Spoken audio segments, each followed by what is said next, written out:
Bismillahirrahmanirrahim. Assalamualaikum warahmatullahi wabarakatuh. Waalaikumsalam warahmatullahi wabarakatuh. Perkenalkan, nama saya Muhammad Rifat Liansyah. Saya di sini perwakilan dari salah satu mahasiswa Universitas PGRI Semarang, ingin mewawancarai Bapak Supriyanto sebagai guru di sekolah. Baik Pak, kami ingin menanyakan bagaimana seorang pendidik itu mengajarkan pendidikan kepada seorang murid di sekolah. Terima kasih. Ya, terima kasih terkait dengan pertanyaan untuk pendidikan karakter bagi siswa di sekolah. Ini yang pertama, seorang guru memiliki tujuan dalam rangka anak-anak kita memiliki karakter yang diharapkan. Yang pertama, bahwa seorang pendidik untuk memiliki tujuan tadi, diantaranya yaitu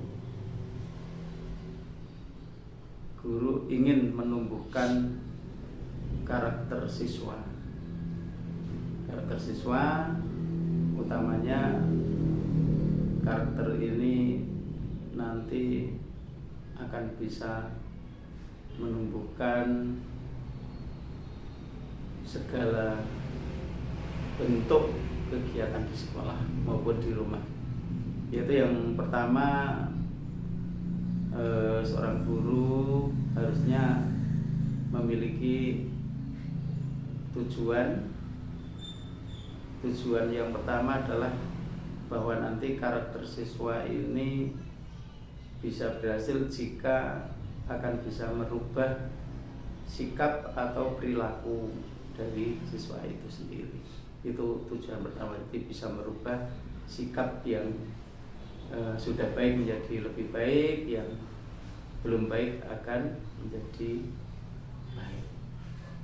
Yang kedua, penumbuhan karakter seorang guru ini melalui beberapa cara. Di antaranya yang pertama yaitu penumbuhan budi pekerti atau penumbuhan karakter siswa melalui pendidikan di sekolah. Jadi kalau nanti seorang mahasiswa ini jadi guru, itu yang pertama bisa melalui pendidikan informal.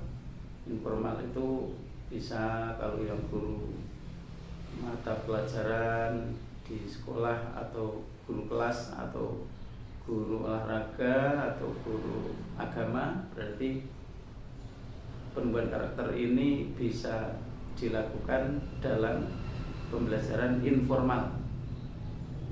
Jadi di sela-sela pembelajaran itu disisipkan yaitu tentang penumbuhan karakter bagi siswa atau peserta didik.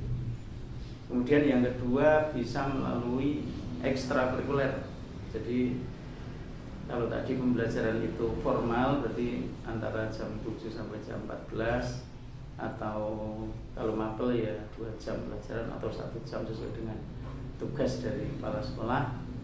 Yang kedua tadi yaitu dengan ekstra itu berarti di luar jam.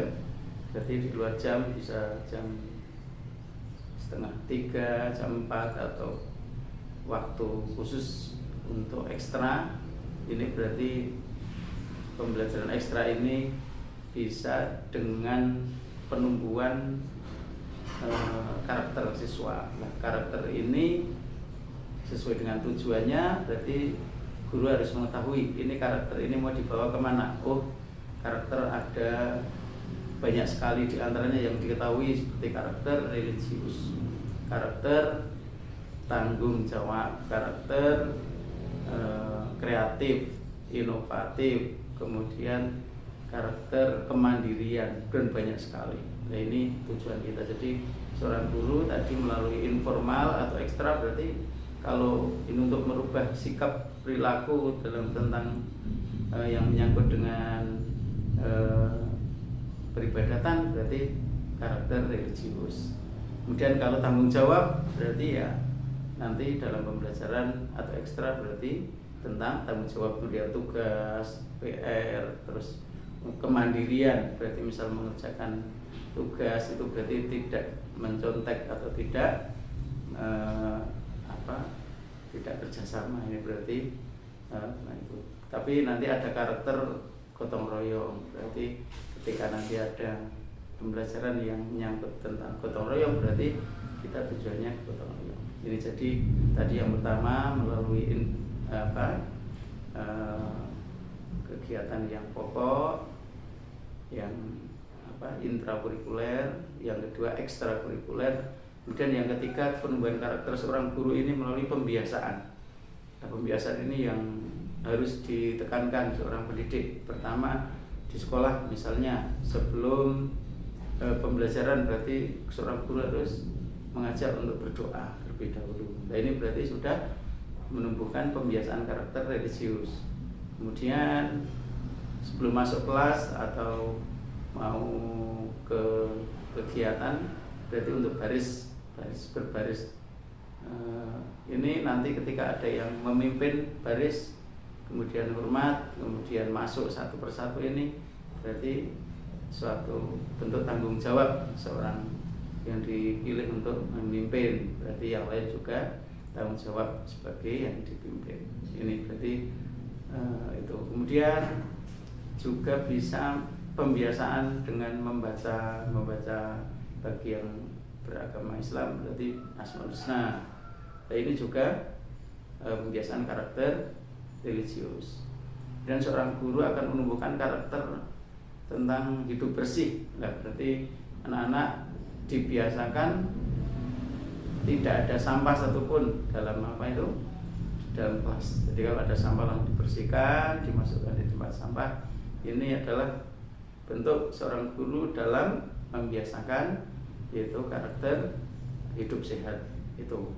Jadi banyak sekali. Kemudian untuk cuci tangan sebelum pembelajaran, ketika bermain, ketika tadi memegang sampah dan sebagainya, kertas yang kotor, berarti anak dibiasakan dengan cuci tangan sebelum masuk kelas atau sebelum pembelajaran. Nah, jadi 3 hal itu yang perlu ditekankan seorang pendidik ketika menjadi guru, yaitu membiasakan karakter-karakter itu. Dan di samping karakter juga dengan penumbuhan budi pekerti. Budi pekerti ini sama saja dengan sopan santun, unggah-ungguh. Jadi kalau karakter tadi sifatnya, berarti sifatnya tentang religiusme, termasuk kreativitasnya, bagaimana tanggung jawabnya, kemandiriannya, itu tentang sifat-sifat karakter. Tapi kalau budi pekerti itu tentang unggah-ungguh atau sopan santun. Jadi kedua ini yang perlu ditekankan dalam penumbuhan perubahan sikap mental anak, sehingga nanti dengan karakter itu dan budi pekerti itu anak-anak akan mengalami perubahan sikap. Setelah mengalami perubahan sikap, akan mewujudkan tujuan seorang guru mengajar tadi, akan bisa diterima pembelajarannya. Karena tadi dengan tanggung jawab, misalnya belajar, berarti anak nanti akan pandai, nilainya bagus. Kemudian yang agama tadi dibiasakan dengan berdoa, berarti dalam sehari-hari nanti bisa menumbuhkan suatu sifat atau karakter keagamaan. Itu yang pertama tentang yang pembelajaran di mata pelajaran atau di pembelajaran yang formal, informal. Kemudian yang kedua dengan ekstrakurikuler. Dan yang ketiga dengan pembiasaan. Biasaan tadi seperti seorang guru yang sudah membiasakan. Dan semuanya itu diprogramkan. Jadi dalam mengajar berarti yang pertama dengan pembelajaran tadi berarti sudah masuk program dalam ada namanya sekarang modul ajar atau rencana pembelajaran. Jadi dengan rencana pembelajaran jadi sudah dikaitkan, oh ini mengajar nanti mau kita tumbuhkan tentang karakter tanggung jawab, berarti sudah ada di rencana pembelajaran. Kemudian yang ekstra juga sudah masuk dalam poin di ekstra dari perencanaan ekstra, berarti nanti ada karakter disiplin seperti itu.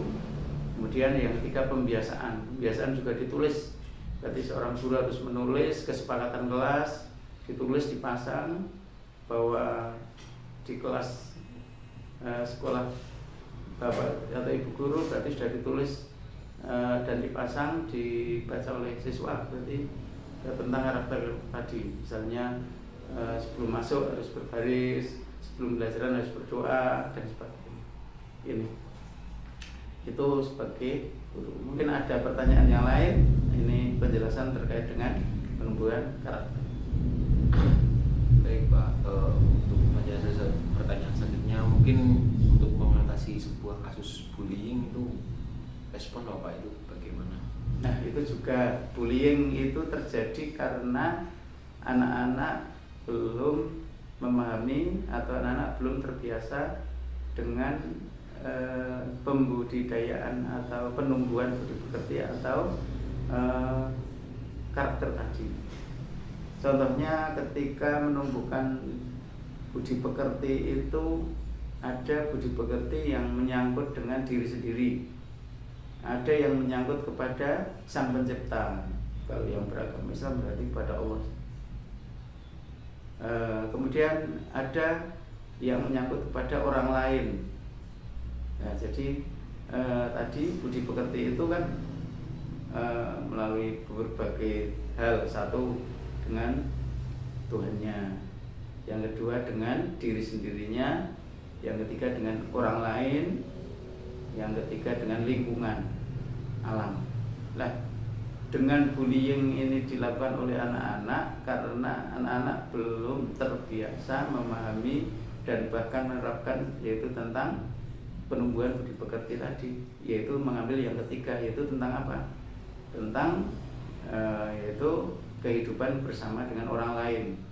Bagaimana dampak jika kita dibullying, bagaimana kita dampak jika ada penderitaan sesama ini. Jadi ketika sudah memahami tentang tadi penumbuhan budi pekerti tadi dan dibiasakan, yaitu tentang dengan orang lain, itu insya Allah tidak akan terjadi. Karena apa? Karena sudah di situ seorang guru sudah menyampaikan dengan ditulis, dengan dievaluasi, yaitu tentang penumbuhan budi pekerti atau sikap atau mental yang terkait dengan sesama teman. Dan nanti ketika ada anak kok tidak mau beribadah, berarti dia sudah melanggar tentang budi pekerti penumbuhan tentang kepada Tuhannya. Kemudian kalau dengan alam, melihat di sekolahan kok ada tanaman sampai layu tidak disiram, berarti dia belum menanamkan jiwa, yaitu tentang kasih sayang dengan alam, seperti itu. Jadi bullying itu terjadi karena dari guru sendiri mungkin belum menjadikan satu program unggulan, sehingga ketika mengajar, ya wis penting mengajar itu, yang penting anak ditransfer ilmu, anak diberikan pembelajaran, anak pandai, tapi tetap terjadi kenakalan remaja, kenakalan anak itu karena apa? Tadi tidak ada khusus penanganan yang terkait dengan penumbuhan budi pekerti atau karakter. Insya Allah seperti itu. Baik Pak, saya rasa sudah cukup. Terima kasih sudah memberikan relasi dan motivasi untuk pendidikan karakter. Maka ini saja dari kami. Sekian, wassalamualaikum warahmatullahi wabarakatuh.